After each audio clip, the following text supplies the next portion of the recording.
See, after having run through the fundamentals, let us now get on to a detailed example. And I have shared you the problem that I am discussing. Uh, the basic details are like this, that discount rate to be applied is 15%. Old machine originally, when it was bought at whatever that time zero was for 1,50,000 rupees. I'm using Indian rupee as the currency for this illustration.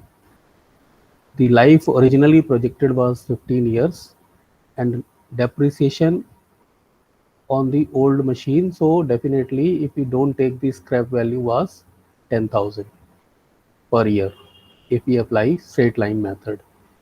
Now, the organization, the business, the firm is considering the purchase of a new machinery at a cost of 2,50,000.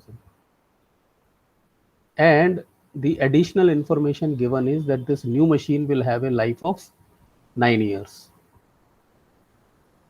So, and also there is a scrap for the new machinery which will be there after its life is over, which is 25,000 rupees. New machine is costing 2,50,000.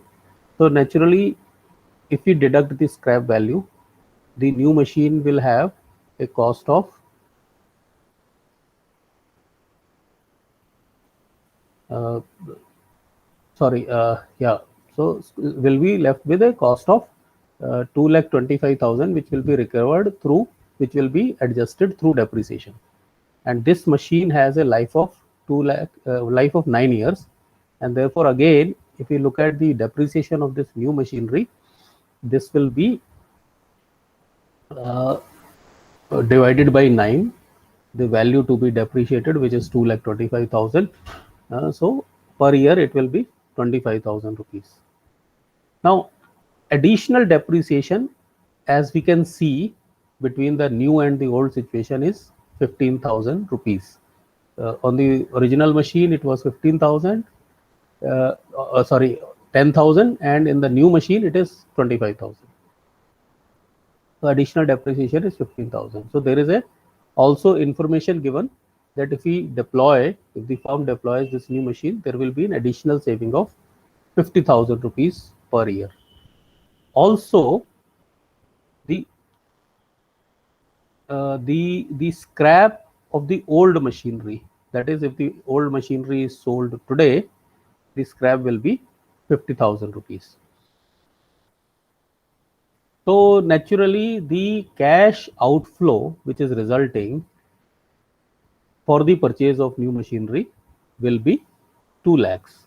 The machine is costing 2,50,000, and you will recover 50,000 rupees as the scrap value of the old machine.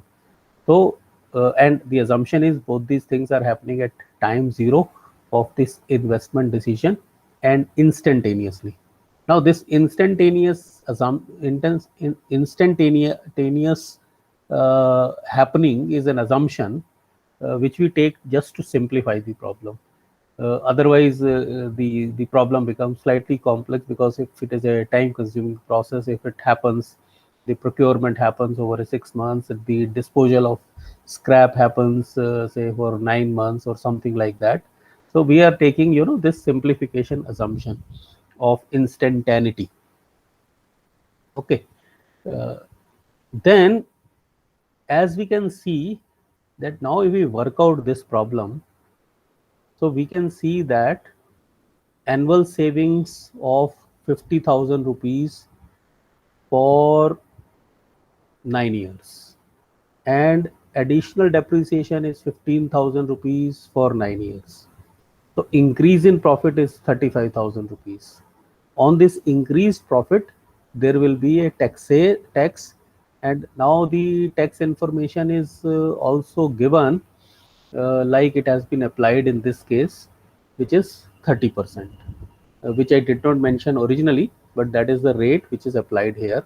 to calculate tax. So profit after taxes, you deduct 10,500 rupees, which is 30% of the profit, the additional profit on which tax will be applied. Of course, tax is applied on other profits also, but we are basically considering the additional impacts. When we are taking an investment decision, we are considering additional impacts because this is with reference to an existing firm. And so you are left with profit after tax equal to 24,500. And in this, if you add back the depreciation amount, which is your additional 15,000, so you get 39,500 as cash flow after tax. Okay. Now the terminal cash flow will also be there in this case, which will be resulting due to the scrap. So you are taking a scrap value of this new machine to the extent of 25,000 rupees,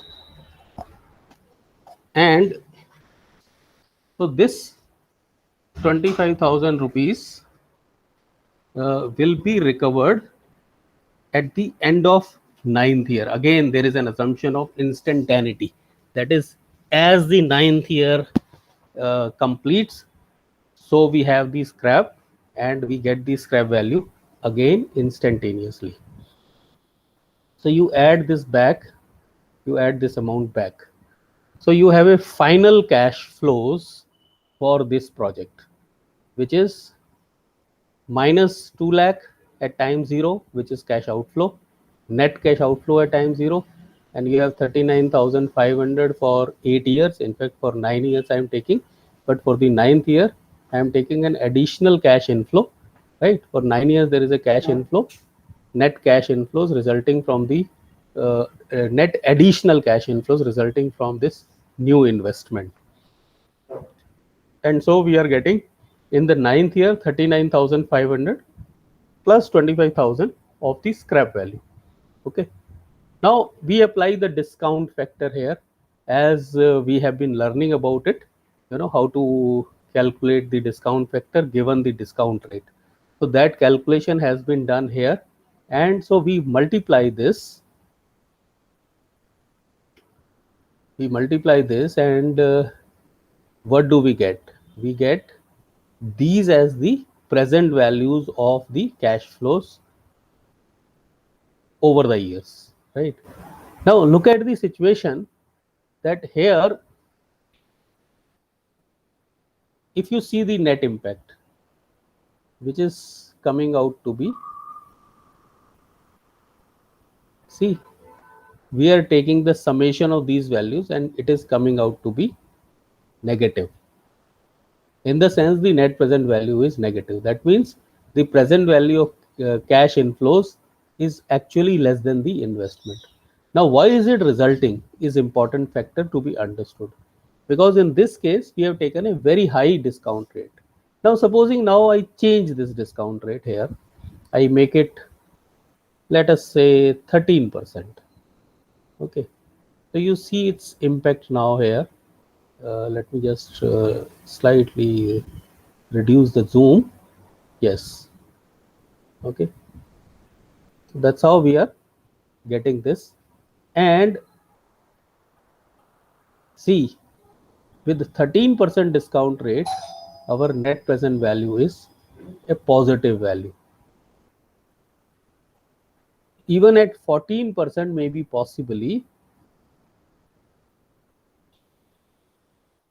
it is a positive value.